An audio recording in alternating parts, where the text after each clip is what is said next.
जय राम जी के दोस्तों। तो आज मैं आपके लिए लेके आया हूँ मल्टीविटामिन। मल्टीविटामिन क्यों बोल रहा हूँ मैं? मल्टीविटामिन इसलिए बोल रहा हूँ, आज मेरे पास में है sunflower seeds, chia seeds, watermelon seeds, pumpkin seeds और हमारे यहाँ का फेमस 9 टाइप्स ऑफ मिक्स। अब इसके अंदर क्या क्या है?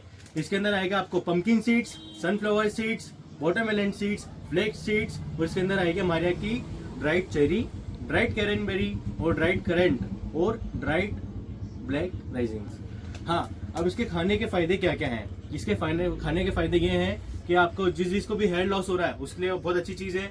इम्यूनिटी बूस्ट करता है, एनर्जी लेवल बढ़ाता है और जो भी स्पोर्ट्स पर्सन या फिर जिम वाले मल्टीविटामिन टेबलेट का यूज़ कर रहे हैं उसकी जगह आप ये मिक्स खा सकते हैं। हमारे यहाँ का इसके अंदर सब चीज़ मिल रही है और इतने सारे फायदे कि आपको मैं गिना गिना के थक जाऊंगा। तो ऑर्डर करने के लिए इस नंबर पे आप कॉल कर सकते हैं या फिर आप मैसेज करते हैं द ड्राई फ्रूट्स टाउन पर।